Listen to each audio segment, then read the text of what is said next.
Olá, eu me chamo Anne Josana, sou professora de Química do IFPB Campus Cabedelo.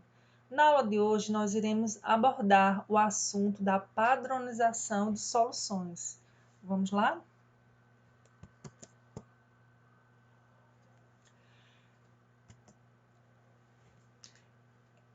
A solução padrão é uma solução muito utilizada nas análises químicas quantitativas, quando se deseja quantificar determinada a quantidade de um analito em uma solução.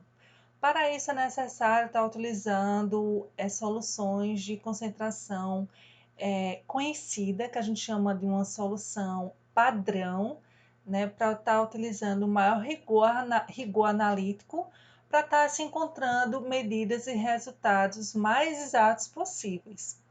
Então, quando em um determinado procedimento ele pede para a gente estar utilizando uma solução padrão, na verdade a gente precisa estar utilizando ou uma solução padrão primária, ou se nossa substância não for um padrão primário, é necessário realizar o procedimento da padronização a partir de uma solução padrão primário e que será conhecido como padrão secundário. Então, vejam, no exemplo aqui, para determinação e quantificação do cloreto em uma amostra de água, que é determinada pelo método de Mohr, o procedimento ele fala: titular a amostra com solução padrão de nitrato de prata na concentração de 0,141 normal até surgir a primeira cor vermelho tijolo persistente. Então, o procedimento ele pede para a gente estar utilizando uma solução padrão de nitrato de prata. Então, essa solução ela precisa ser preparada e padronizada seguindo o procedimento analítico devido. O que é uma substância padrão primária?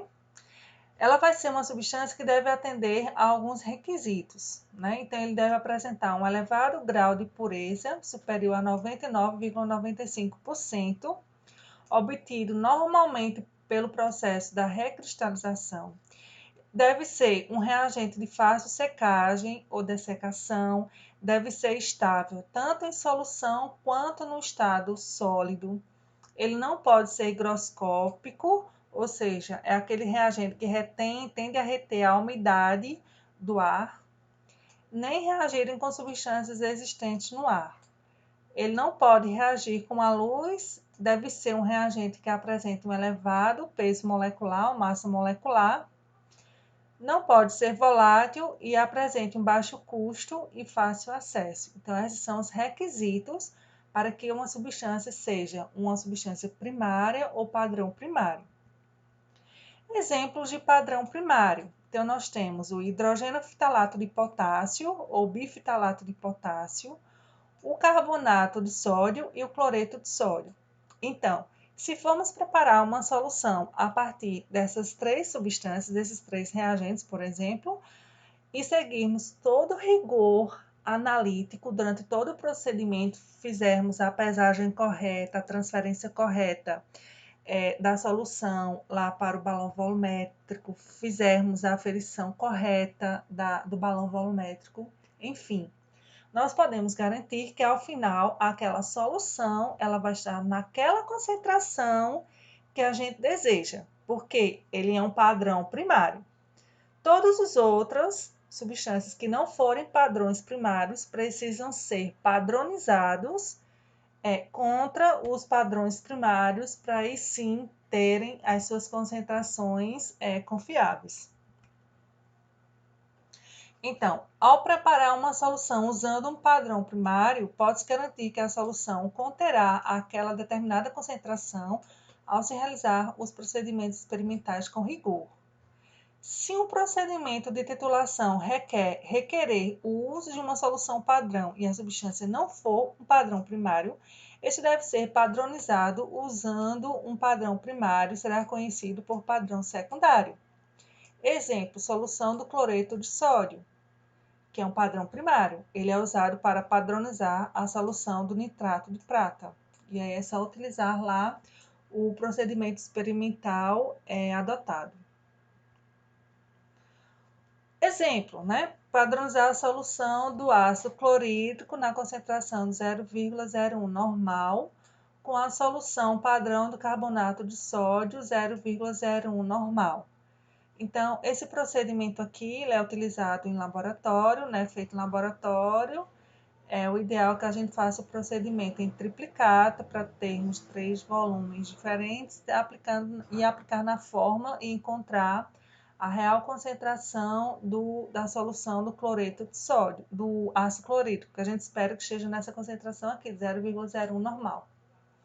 Então, no procedimento, ele pede para no Erlenmeyer, né, colocarmos 25 ml do carbonato de sódio na concentração 0,01 normal e na bureta colocarmos a nossa solução do ácido clorídrico, que está nessa concentração, mas a gente precisa determinar qual seria a sua real concentração.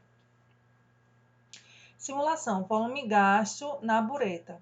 Então, esse procedimento feito em triplicata, a gente utiliza, coloca as gotinhas do indicador metil orange, faz o procedimento de titulação até a viragem, e aí a gente encontrou, nessa simulação aqui, nós encontramos um volume médio, gasto de 26 ml, e aí substituindo na fórmula, para encontrar a concentração real da solução do cloreto de sódio. A fórmula seria essa daqui, já que a gente está trabalhando com normalidade.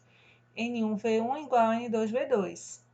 O 1, nós estamos trabalhando com os dados para o ácido clorídrico e o índice 2 com os dados do carbonato de sódio.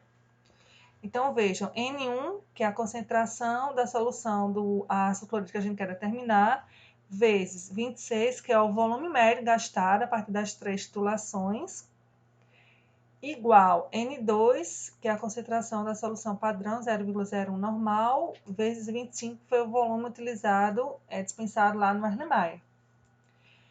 Fazendo esses cálculos, a gente vai encontrar que o N1 vai corresponder a 0,0096 normal.